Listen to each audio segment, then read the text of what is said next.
네, 안녕하세요. 데일리아드 이슈 김전입니다. 시작 전에 구독과 좋아요 꼭 눌러주시고요. 11월 17일 데일리아드 이슈 시작하겠습니다.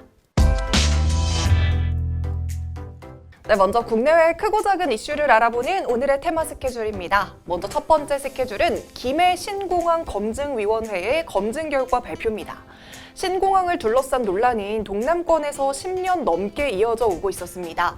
2016년 박근혜 정부에서 기존 김해공항에서 활주로를 하나 더 넣는 이른바 김해 신공항 안으로 결정이 됐는데요.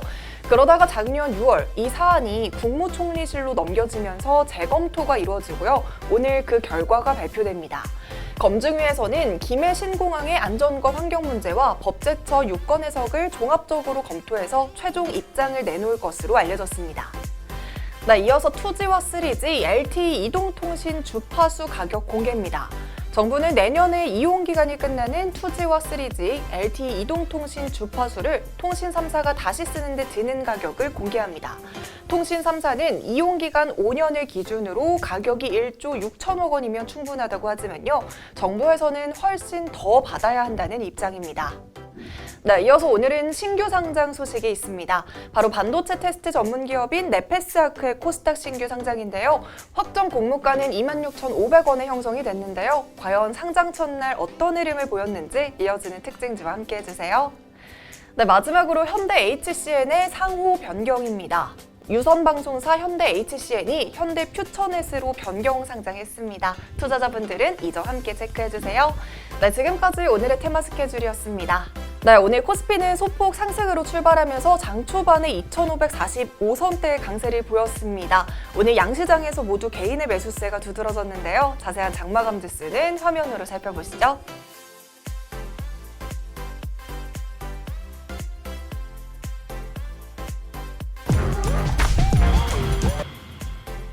네, 이어서 오늘의 공시 체크해보도록 하겠습니다. 오늘의 공시는 시너지 이노베이션의 신속 진단 키트용 검체 채취 키트에 대한 미국 FDA 품목 허가 승인 공시입니다.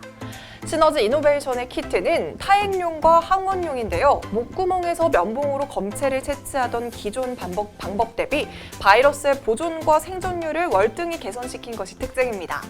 시너지 이노베이션은 검체 채취 키트에 대해 유럽 CE 인증과 미국 FDA 품목 허가를 획득하고 해외 수요에 대응하기 위해서 생산 설비를 꾸준하게 확충하고 있습니다.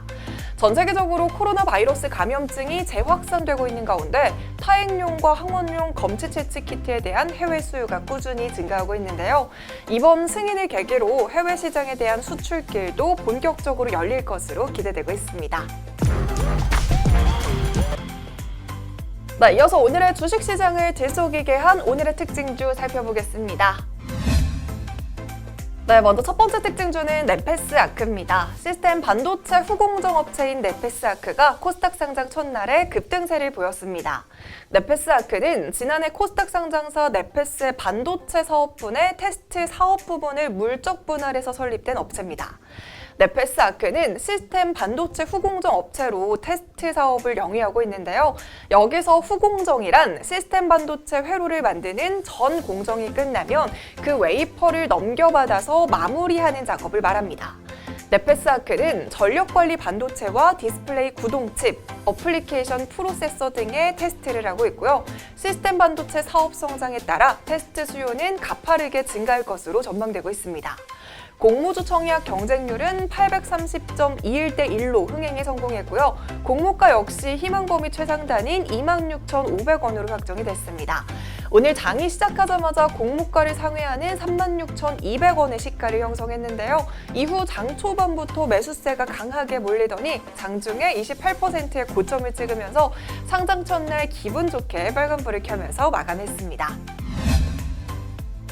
네, 이어서 두 번째 특징주는 비덴트입니다. 암호화폐 거래소 빗썸이 인수합병 시장에 문을 두드린 이후 투자업계의 관심이 계속해서 이어지고 있습니다.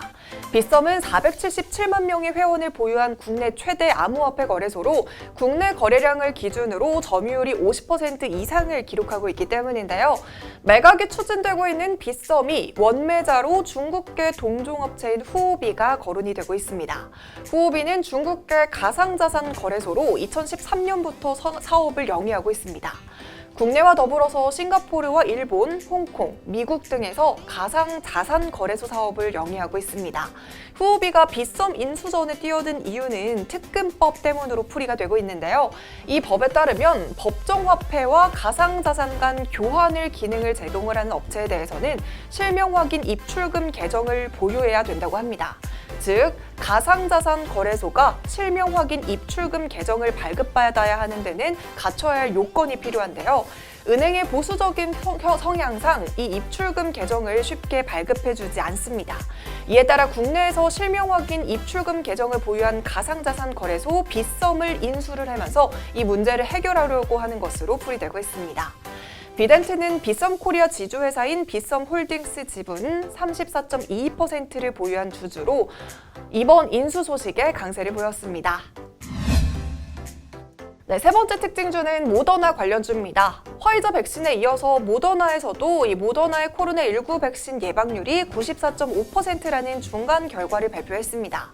모더나가 올해 말까지는 2천만 개의 백신을 생산할 계획이고 내년에는 전 세계적으로 5억에서 10억 개의 백신을 생산한다고 발표한 바 있습니다. 특히 모더나 백신은 화이자의 백신보다 시장에 더 빨리 풀릴 것이라는 긍정적인 전망이 나오고 있습니다. 백신은 유통 과정이 생명인데 이 모더나 백신의 유통 여건이 화이자보다 훨씬 덜 까다롭기 때문입니다. 모더나 백신은 영상 2도에서 8도 사이 의료용 냉장고에서 30일 동안 효능이 유지가 되는데요. 영하 20도 이하에서는 최대 6개월까지도 보관이 가능하다고 합니다. 영하 70도 이하, 초저온에서 보관과 유통을 해야 하는 화이자 백신과 비교했을 때 비교적 덜 까다로운 조건입니다. 이에 화이자에 이어서 모더나 관련주들이 계속해서 상승 랠리를 이어가고 있는데요. 모더나가 고객사로 있는 소마제는 오늘 상한가에 도달했고요. 모더나 지분을 보유하고 있는 바른손과 대한육팜도 강세를 보였습니다. 모더나와 백신 유통 제안서를 제출한 바 있는 엔투텍은 상승 랠리를 계속해서 이어가며 오늘은 9,000원을 돌파하는 모습을 보이기도 했습니다. 최근 다시 국내 확진자가 증가하고 있습니다. 백신 수혜주 이런 것들도 다 좋지만요. 코로나가 얼른 종식이 되고 우리 삶에 다시 수혜가 일어나기를 언제나 기도해봅니다. 네, 그럼 본격적으로 오늘의 핫 이슈 알아보겠습니다. 오늘의 이슈는 김해 신공항 백지와 가덕도에 주목하랍니다. 앞서 스케줄에서도 말씀을 드렸지만 오늘은 김해 신공항 검증위원회가 김해 신공항 건설 계획을 철회해야 한다는 검증 결과 발표 날입니다. 김해 신공항 이슈에 대해서 먼저 자세하게 말씀드릴게요. 10년도 넘게 신공항 설립을 두고 대구와 경북, 부산, 울산, 경남에서는 서로 본인 지역에 신공항을 설립해야 한다는 논란이 계속해서 이어지고 있습니다. 처음에는 신공항의 위치를 두고 밀양에 짓는 안과 가덕도에 짓는 안을 두고 오랜 기간 갈등이 있었는데요. 2016년 박근혜 정부에서 기존 김해공항 활주로를 하나 더 넣는 이른바 김해 신공항 안으로 결정이 됐습니다. 하지만 김해국제공항이 이 부족한 인프라와 산이 가까운 안전 문제 등 여러 가지 문제가 제기됐고요. 실제로 2002년 중국 국제항공 129편 추락 사고가 일어남에 따라서 위험한 김해국제공항을 대체할 신공항의 필요성이 대두되고 있습니다. 이로 인해서 신공항 건설을 두고 아직까지도 많은 논란이 되고 있습니다. 검증위에서도 그간의 안전과 환경평가와 법제처의 유권 해석 등을 토대로 현재 김해공항 확장한 추진이 어렵다는 쪽으로 가닥을 잡았는데요. 여기에 더불어민주당에서는 가덕도 신공항에 힘을 실겠다고 공언을 하고 있습니다. 기존 김해공항은 삼면이 산으로 둘러싸인 곳이라서 여러 문제가 있었지만요. 가덕 신공항은 24시간 이착륙과 장거리 대형 화물기의 운항이 가능할 뿐만이 아니라 이미 세계 5위의 컨테이너 항만인 부산 신항과 인접한 입지 그리고 유라시아 철도의 기종점이라는 기정학적 이점이 있다고 주장하고 있습니다. 특히 부산시가 김해 신공항 대신 가덕도 신공항 건설을 강력하게 주장하는 만큼 김해 신공항은 백지화 수순을 밟고 가덕도 신공항이 다시 힘을 받을 것으로 보입니다. 하지만 정부와 여당이 내년 부산시장 보궐선거를 앞두고 이 4년을 끌어왔던 국책 사업을 뒤엎었다는 비판 역시 만만치 않을 전망입니다.